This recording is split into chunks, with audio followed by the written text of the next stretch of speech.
இயேசுவை பிடித்தவர்கள் அவரை பிரதான ஆசாரியனாகிய காய்பாவினிடத்திற்கு கொண்டு போனார்கள். அங்கே வேதபாரகரும் மூப்பரும் கூடி வந்திருந்தார்கள். பேதுரு தூரத்திலே அவருக்கு பின் சென்று பிரதான ஆசாரியனுடைய அரண்மனை வரைக்கும் வந்து உள்ளே பிரவேசித்து முடிவை பார்க்கும்படி சேவகரோட உட்கார்ந்தான்.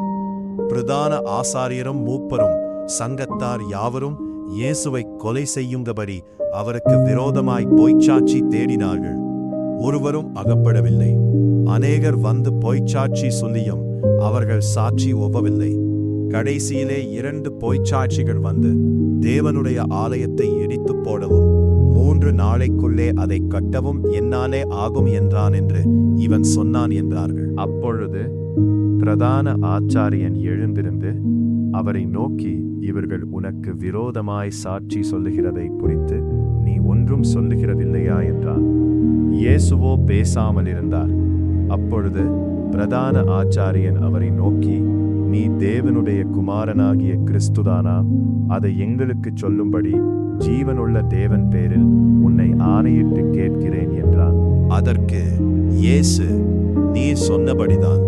அன்றியும் மனுஷகுமாரன் சர்வ வல்லவருடைய வலது பாரிசத்தில் வீற்றிருப்பதையும் வானத்தின் மேகங்கள் மேல் வருவதையும் இது முதல் காண்பீர்கள் என்று உங்களுக்கு சொல்லுகிறேன் என்றார். அப்பொழுது பிரதான ஆச்சாரியன் தன் வஸ்திரங்களை கிழித்துக் கொண்டு, இவன் தேவதூஷணம் சொன்னான். இனி சாட்சிகள் நமக்கு வேண்டியதென்ன?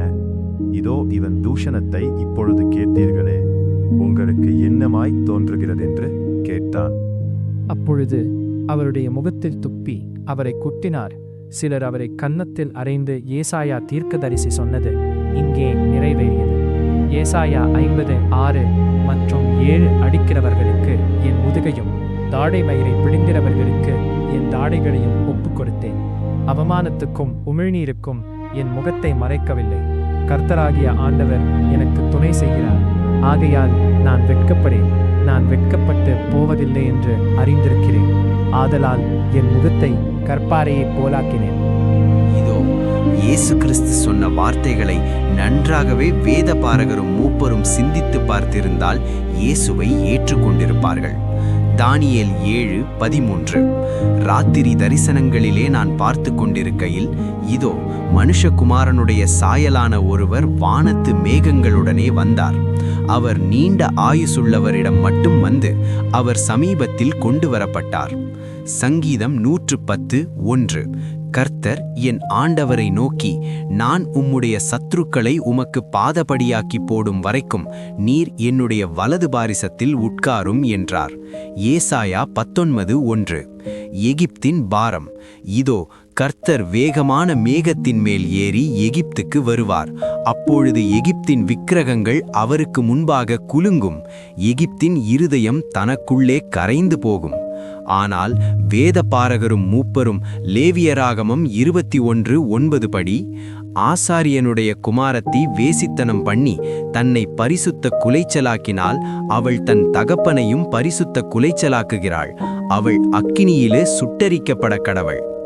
தாங்கள் கண்ணிருந்தும் காணாமல் காது இருந்தும் கேளாமல் போய்விட்டார்கள் என்று உணராமல் பிரதான ஆசாரியனாகிய காய்பா தன்னுடைய வஸ்திரத்தை கிழித்து தனது மாம்ச கண்களால் சர்வ வல்லவருடைய ஒரே குமாரனை அடையாளம் காணாமல் இவன் தேவதூஷணம் சொன்னான் என்று குற்றம் சாட்டி சிலுவை கொலையின் வழி வகுத்தான். அன்பான சகோதர சகோதரிகளே, நீங்கள் தேவனுடைய குமாரனாகிய இயேசு கிறிஸ்துவின் 2ஆம் வருகையில் அவரை அடையாளம் காணாமல் இயேசு கிறிஸ்து நமக்கு கொடுத்த வசனங்களை இப்பொழுதே ஆராய்ந்து பார்க்காமல் இருந்தோமானால் நாமும் 2ஆம் வருகையில் பரிசேயர் சரிசேயர்கள் செய்தது போலவே செய்ய. ஆகையால் நாம் இப்பொழுதே தேவன் இயேசு கிறிஸ்து மூலமாய் நமக்கு சொன்ன வசனங்களை நன்கு ஆவிக்குரிய கண்களை சரி செய்து கொள்ள வேண்டிய காலம் இது. சரி செய்து கொண்டு அதன்படி கிரியை செய்ய வேண்டிய காலமாகவும் இருக்கிறது. வெளிப்படுத்தின விசேஷம் 3:18 படி, நீ பார்க்கும்படி உன் கண்களுக்கு கலிகம் பூசிக்கொள்ளும், என்னிடத்தில் வாங்கிக்கொள். அதே போல்